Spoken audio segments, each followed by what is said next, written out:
जैन समी पहले नहीं देखा, दोबारा ले रहा हूँ, अब म्यूट से अपने आप को हटा लो। अच्छा, वो एक थोड़ा सा एक टची सब्जेक्ट था, उस पर मैं थोड़ी सी बात करना चाहता था। जी जी। सुइसाइड के बारे में थोड़ी सी बात करनी थी। पहले मैं ये तो कह दूं कि आई एम एन उर्दू में बोला। हाँ, मैं एथियस्ट हूँ सिंस फ्यू मंथ्स नाउ। मानने में मुझे बड़ा टाइम लगा, कई साल लगे, लेकिन अब तो I am very openly atheist. और अब तो यानी कि जैसे ही मैं एथियस्ट हुआ, जब शीशे में देख के मैंने मान लिया कि आई एम एन एथियस्ट, तो मैंने सबको बता भी दिया, मैंने सीक्रेट नहीं रखा। तो ये सब्जेक्ट थोड़ा सा विद सम एथियस्ट फ्रेंड्स मैंने थोड़ा सा डिस्कस किया है। आपसे मैं कहा आपकी राय ले लूं इस पे, कि जो सुइसाइड होती है, यानी कि इंसान अपने आप को जो मारता है, बीइंग एन एथियस्ट, आपकी क्या राय है उसके ऊपर? किस हवाले से क्या राय, क्या मतलब? जाहिर बात है, मैं तो यही कहूंगा ना कि जिंदगी एक दफा मिलती है, बड़ी इंजॉयबल है। हम्म। इसको आप ज्यादा से ज्यादा जीने की कोशिश करें। हम्म। और as a society, as a रियासत, एज अ गवर्नमेंट, अगर आप कोई भी स्टेट बनाते हैं, तो हम्म। आपकी, क्योंकि फर्स्ट प्रायोरिटी ये है कि आपने अपने सब्जेक्ट्स को, अपने सिटीजन्स की जिंदगियों को बेहतर करना। हम्म। तो जाहिर बात है, अगर कोई खुदकुशी कर रहा था, वो बेहतर तो नहीं होगा, हम्म। अनलेस के कोई टर्मिनली इल हो, हम्म। यानी वो तकलीफ में, अजियत में है। तो उसका मैं बड़ा वॉलंटरी यूथनेसिया का मैं बहुत बड़ा सपोर्टर हूं। ठीक है। कि अगर आप कैंसर आपको बता दे, अगला 1 साल आपने बड़ी तकलीफों में गुजारना है, तो हाँ। आपके पास हक होना चाहिए कि आप अपने गुड बाइज वगैरह करके, अपने फाइनेंशियल अफेयर्स इन ऑर्डर करके, सबको पपियां जपियां करके कहें कि भाई बस अब मैं सोने लगा हूं, हम्म। अब मुझे उठाना मत, और तो टीका लगवा दो। वो इसलिए क्योंकि वो तो वैसे ही आगे जा रहा होता है। हाँ सो वो उसकी सफरिंग को थोड़ा ईज करने के लिए उसको हाँ। ये इख्तियार होना चाहिए। तो चलें, ठीक है, वो तो टर्मिनली इल है, वो तो वैसे ही आगे जा रहा था। अगर कोई बंदा पैरालाइज्ड है, बेड रिडन है, उसको कई साल हो गए हैं, वो यानी कि, और उसकी जो ज़हनी हालत है वो बिल्कुल आउट हो गई है।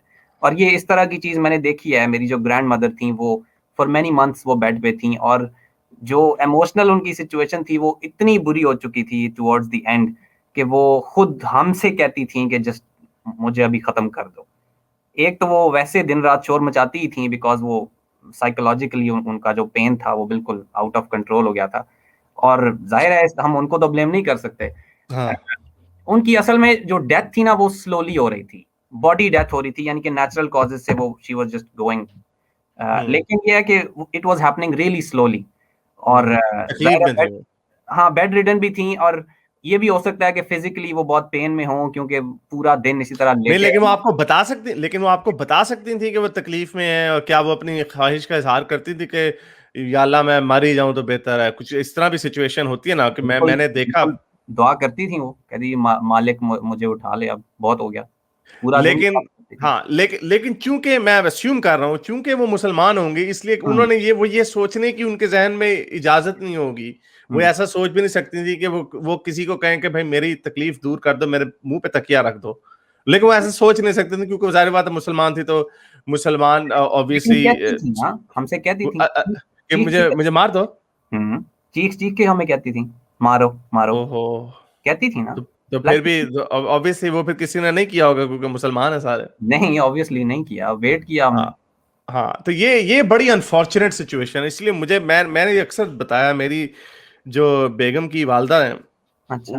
उनको हमने इसी तरह देखा बड़ी। और जो आजकल का जो विक्टोरिया का जो वजीर आला है, डैन एंड्रयूज, हम्म। वो इसका सबसे खिलाफ था, वॉलंटरी यूथनेसिया के। तो हम्म। जब ये मेरी सास बेचारी जब बीमार थी, बड़ी सख्त, आहिस्ता आहिस्ता पूरे 1.5 साल लगे उसको, आहिस्ता आहिस्ता मरते मरते। हम्म। और वो कमजोर होती गई, तकलीफ में नहीं थी, लेकिन वो कमजोर, यानी कुछ स्लोली। होने से ना होती गई, यानी उनकी हम्म। एग्जिस्टेंस खत्म होती गई। एंड में उनको खाना भी उनकी पेट में नाली के जरिए दिया जाता था, और वो ये बोल भी कुछ नहीं ऐसा ही सकते थे। था, कुछ ऐसा ही था मेरी हाँ, ग्रैंड उन मदर। एएलएस था वो जो स्टीवन हॉकिंग को जो बीमारी थी ना, एएलएस। हाँ, एएलएस, यस। हाँ, तो वो एएलएस थी। तो मोटर न्यूरॉन डिजीज भी उसे कहते हैं। तो ठीक। वो कहती थी कि मुझे अपनी इज्जत से, अभी तो मैं बात कर सकती हूँ, हम्म। मुझे अपनी इज्जत से मर लेने दो। लेकिन उस वक्त यहाँ पे लॉ नहीं था। हम्म। कितनी मजे की बात है, ये जो डैन एंड्रयूज है, इसका मैंने बुक में भी हम्म। अपने जिक्र किया, इसका अपना बाप कैंसर से मरा, और चीखे मारता हुआ मरा, वो बहुत तकलीफ में था। अच्छा। फिर इसको एहसास हुआ कि हम्म। हाँ यार, शायद हमें वॉलंटरी यूथनेसिया की इजाजत देनी चाहिए। फिर इसने लॉ जो है काफी इसको प्रेस किया, वो लॉ पास हो गया विक्टोरिया में। तो इसीलिए मुझे बड़ी उन लोगों पे मुझे तप चढ़ती है। इसीलिए मैं कहता हूँ ना, ये मजहब का मकसद ही ये है, अपने साथ जो तुमने नमाजें पढ़नी है पढ़ो, जो करना करो, लेकिन लोगों की आजादी क्यों छीनते हो तुम? तो अब यानी अब मैं आपकी फैमिली को मैं उस तरह ब्लेम नहीं कर रहा, एक तो सिस्टमैटिकली ब्लेम कर रहा हूं कि ये सोसाइटी, मजहब ने ऐसी वजह बनाई ना कि वॉलंटरी यूथनेसिया इस्लामी मुल्क में कभी सोचा ही नहीं जा सकता। नहीं कितने लोग नहीं तकलीफ से मरते हैं। तो मैं तो मुझे मुझे पता चल जाए, मुझे डॉक्टर कह दे भाई 6 महीने रह गए हैं, मैं तो फौरन टीका लगवा के निकल ठीक जाऊं। मैंने चीखे नहीं है। मारनी, या मैंने चलें जलील नहीं होना। ये हमने एक तो बात कर ली, चलें जो बंदा टर्मिनली इल है उसके ऊपर तो आपने राय बड़े क्लियरली दे दी। और दूसरा मैंने बात की थी कि अगर एक बंदा पैरालाइज्ड है, बेड रिडन है, और या फिर अगर उसकी स्लोली डेथ हो रही है, तो जो उसका उसमें भी साइकोलॉजिकल यही है। वो बहुत हाँ, ज्यादा बढ़ गया उसमें भी यही, उसमें भी अनफॉर्चुनेटली हमें उसकी ओपिनियन लेनी पड़ेगी, उस है। बंदे की ओपिनियन लेना, हम खुद से नहीं फैसला ले सकते। एंड तीसरी सूरत ये कि एक बंदा डिप्रेस्ड। पैरालाइज भी नहीं है लेकिन वैसे साइकोलॉजिकली वो बहुत ज्यादा सफर कर रहा है, तो उस केस में क्या करना चाहिए? उस केस में हम कभी नहीं कह सकते उसको फैसिलिटेट नहीं सुसाइड को कर सकते, क्योंकि हमें इस चीज का भी पता है कि जितना भी डार्क डिप्रेशन क्यों ना हो, हम्म इवेंचुअली विद सम हेल्प आप उसको कंट्रोल में ला सकते हैं। हम्म आप उसको मेडिकेशन से कंट्रोल कर, यस इट्स अ स्ट्रगल, बड़े लोग बड़ी प्रॉब्लम में होते हैं। हम्म मैंने देखा है, मैं बड़े करीबी बंदे को जानता हूँ, हम्म हैवी मेडिकेशन लेके, और फिर जब वो नहीं होता है उस पे तो बड़ा वो डिप्रेस्ड होता।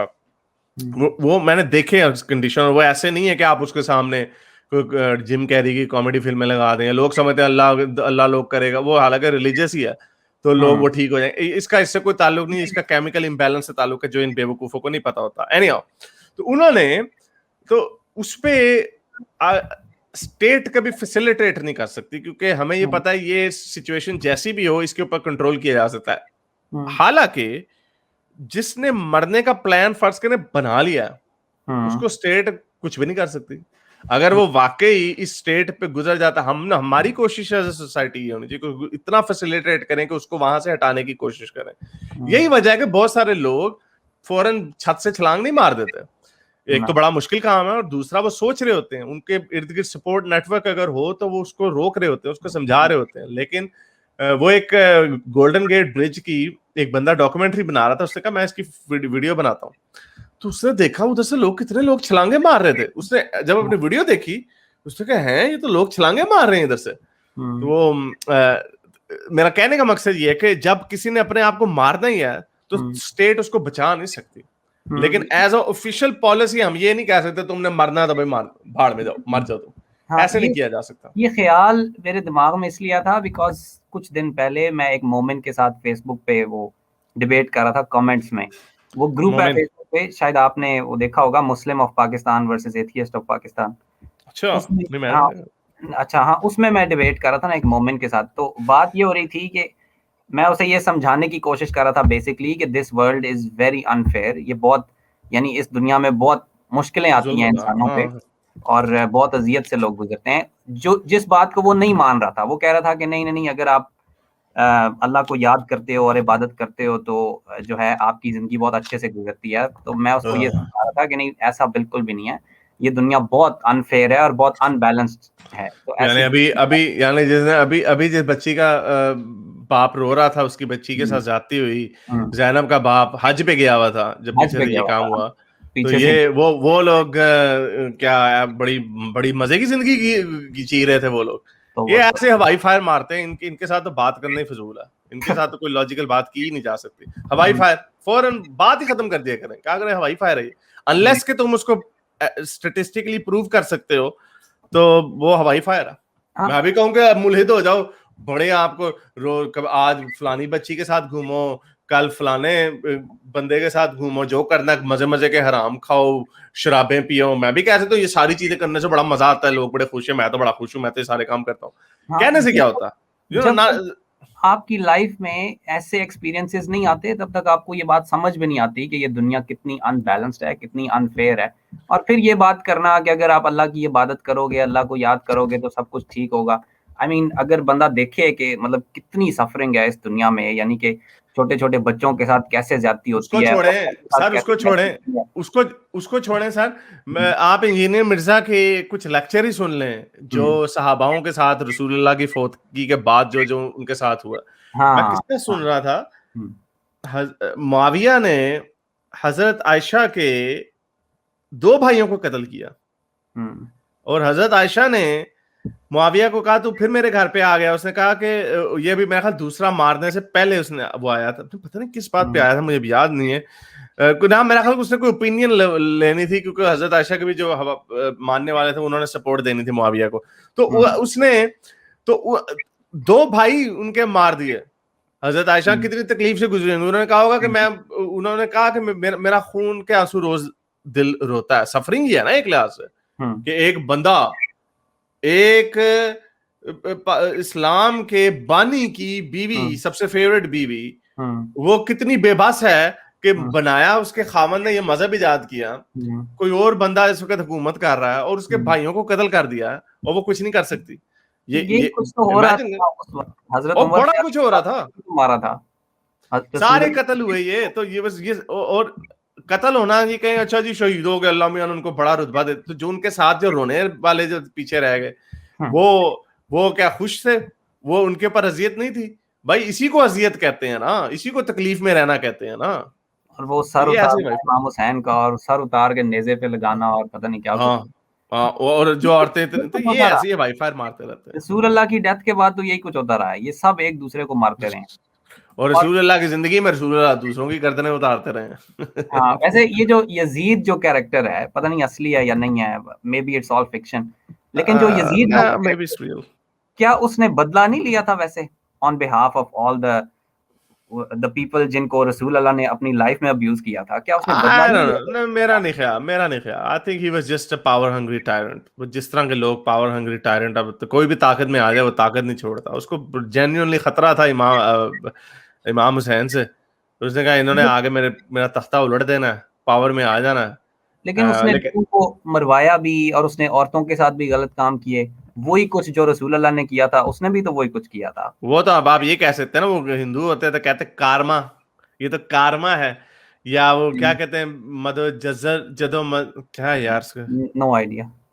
ये जो निजामे जिसको कहते हैं, उर्दू में भी हमारा वर्ड है कि जो जो बोओगे वो काटोगे, उसका एक लफ्ज है निजामे, पता नहीं क्या। अच्छा चलो जो भी है, चले, बहुत शुक्रिया आपका आने का, थैंक यू सर, मुझे और भी कॉलें लेनी है। Okay sir, thanks. मेरे इस नेक काम को जारी रखने के लिए मुझे पेपैल या पेट्रियन पे जरूर सपोर्ट कीजिए, ताकि मैं अपना पैगाम ज्यादा से ज्यादा लोगों तक पहुंचा सकूं।